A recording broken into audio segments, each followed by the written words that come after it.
દાહોદના ઇન્દોર હાઈવે પર જૂની સેલટેક્સ કચેરીના અવાવરે ઓરડીમાં અજાણી સ્ત્રીની તીક્ષ્ણ હથિયાર વડે ગળું રેસી હત્યા કરી હતી. હત્યારો ફરાર થઈ ગયો હતો. દાહોદ પોલીસ દ્વારા માત્ર 36 કલાકમાં શોધી કાઢવામાં આવ્યો હતો. દાહોદમાં 5 જૂનના રોજ જૂની સેલટેક્સ કચેરીના અવાવરે ઓરડીમાં અજાણી સ્ત્રીની તીક્ષ્ણ હથિયાર વડે ગળું દબાવી હત્યા કરી ફેંકી દેવાયેલી એક ડેડ બોડી દાહોદ પોલીસને મળી હતી. દાહોદ ડીએસપી ડોક્ટર રાજદીપસિંહ ઝાલા દ્વારા ગુના વાળા સ્થળે તપાસ કરી જરૂરી સૂચનો આપતા દાહોદના ડીવાયએસપી જગદીશ ભંડારીની અધ્યક્ષતામાં પોલીસ અધિકારી તથા 50 પોલીસ કર્મચારીઓની ટીમ બનાવીને તપાસ શરૂ કરતા લાશની પાસે એક પર્સ મળી આવ્યું હતું, જેમાં વાહન રજિસ્ટ્રેશન નંબર લખેલી એક ચીઠી મળી આવી હતી. જેના આધારે તપાસ કરતા તેના માલિક સુરેશભાઈ રૂપલાલભાઈ પરમાર રહેવાસી ફતેપુરાના હોવાનું જણાઈ આવતા તેઓએ મરણ જનારનો ફોટો બતાવતા તેઓએ પોતાની વર્ષાબેન ઉર્ફે લીલાબેન હાલ જાબુઆ રહેતા હોવાનું જણાવતા પોલીસની ટીમે જાબુઆ મધ્યપ્રદેશમાં લગાવેલા જુદા જુદા 100 જેટલા સીસીટીવી ફૂટેજ ચેક કરતા 5 તારીખે આ મરણ જનાર એક અજાણ્યા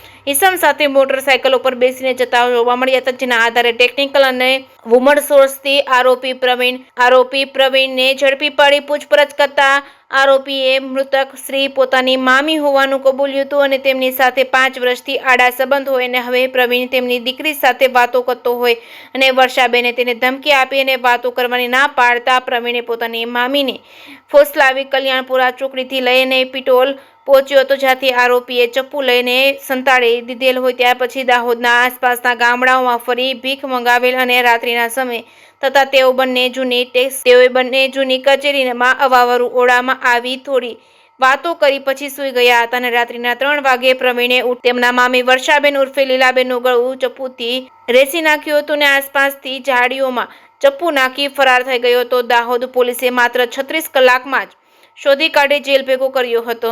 જે કેસની ગુજરાતી સાથે નાગેશ્વર સેન, દાહોદ.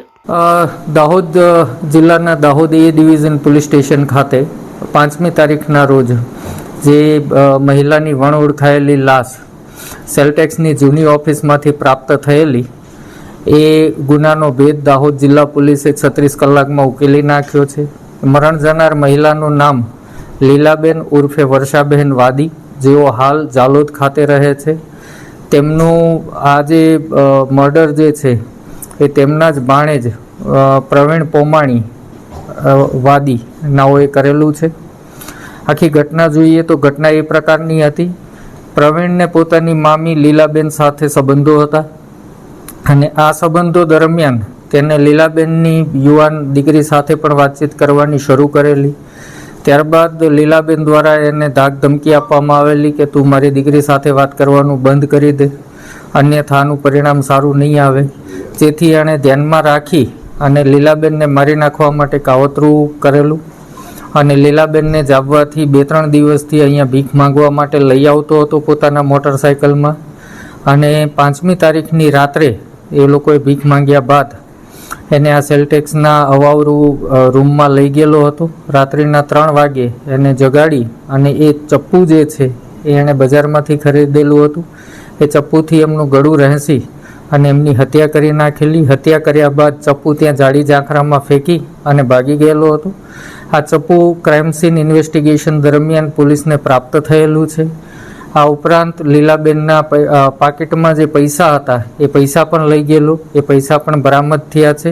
આમ દાહોદ જિલ્લા પોલીસે માત્ર 36 કલાકમાં આશરે 50 કિલોમીટર રેડિયસના 100થી વધારે સીસીટીવી કેમેરા ડીવાયએસપી જગદીશ ભંડારીની નેતૃત્વ હેઠળ 50 કર્મચારીઓની, જેમાં 10 અધિકારીઓ સામેલ હતા, એલસીબી, એસઓજી, એ ડિવિઝન, આ તમામ ટીમોની રચના કરી અને 36 કલાકમાં હત્યાનો ભેદ ઉકેલી અને આરોપીની ધરપકડ કરેલી છે.